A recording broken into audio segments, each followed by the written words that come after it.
Listen, giant Bill Gates. Well, he's dead, so... Skip it up and that up. The PlayStation 5 Slim. Aren't you excited? Oh, you're not? Wow. I'm so shocked that you're not excited. It's not like it's not a good deal at all, especially the digital edition. Oh, this is probably why Jim Ryan retired. Anyway, they were like, dude, you gotta go. How is this a good idea at all? I know it's not just Jim Ryan that makes these calls, obviously, but they were just like, this is it. You greenlit this. You greenlit it. You gotta go.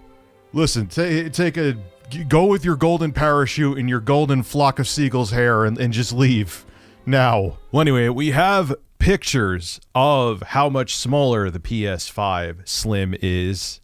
Slim compared to the original PS5. Now I'm going to go over the dimensions first before I show you that picture. So I'll read those to you and then we'll reveal the size. Does size matter? I don't know because I'm not well endowed.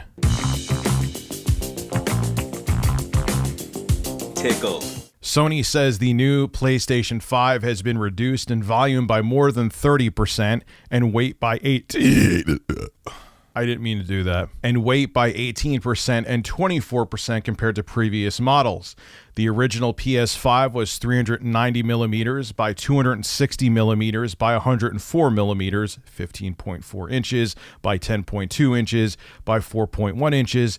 And the new model will be approximately 358 millimeters by 96 millimeters by 216 millimeters, which is 14 inches by 3.7 inches by 8.5 inches. And anyway, here is the picture that shows how much smaller the new PlayStation 5 is going to be. And it's, I don't know if I would say moderately smaller. Modestly may be an understatement. Moderately may be an overstatement. So what can we do here? Modestly?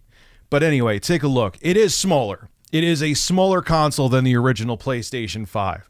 But it is still absolutely awful and a complete joke. And now it's showing it compared to other consoles here. They show the PS5 launch model. They show the PS5 Slim, blah, blah, blah, blah, blah. And there's all the different metrics down there in terms of measurements compared to like the Series S and X and all that. You could check it out. I just, like when I look at other generations of like you think back even to the original PlayStation when they went to the PS1, which launched at the same time as the PS2, it was a drastic change in design. I remember it came where you could actually get an LCD screen that you screw on the back of it.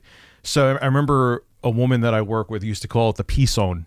She was like, "Oh, that's the new P-Zone." You mean PS1, but okay. PS2. Remember when they went from the fat PS2 to that insanely super slim PS2? And then the PS3, Christ, how many revisions did that have? They had the fat PS3, then they had the PS3 Slim, which many consider to be the best model. Then they had the PS3 Super Slim, which had the construction of a cheap 1990s boombox and kind of looked like one too. Even with like, you used to get the Sound Designer GPX stereos back in the day, and they would have like the cheap tray that slid to the side on some of them or flipped up, and it felt about the same quality. And the PS4 only had one revision. I mean, they had two revisions. You had the PS4 Pro, which was a upgrade. It wasn't just a revision.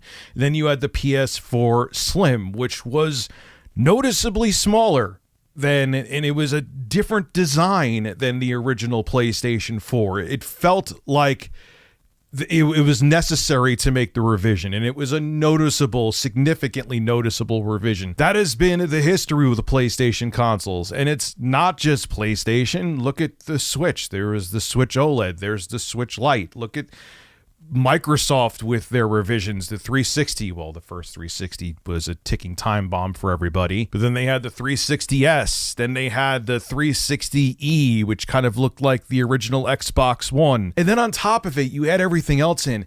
It won't, the new PS5 Slim won't have a vertical stand. The current PS5 has a stand that works both horizontally and vertically. If you bought custom covers, whether from Sony or D-Brand or whatever, they won't work on the new PlayStation 5 Slim. And the price increase, I don't care they now have a terabyte of storage. It's like 200 and change extra gigabytes.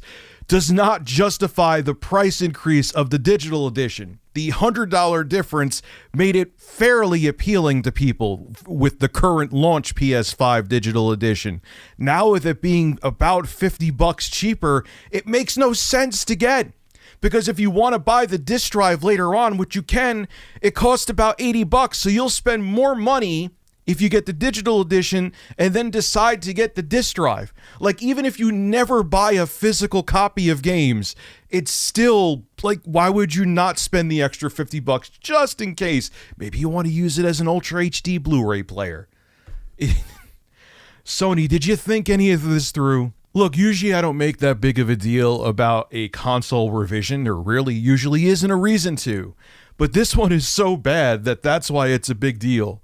You should have thought through the PS5 Slim a little more, Sony. You blew it. There's no other way to put it. You blew it. This is Rich at Review Tech USA signing out. Have a good one. If you want a PlayStation 5 digital edition especially, get it now. Get it while it makes sense to get it. Effective immediately. Effective immediately. Effective immediately.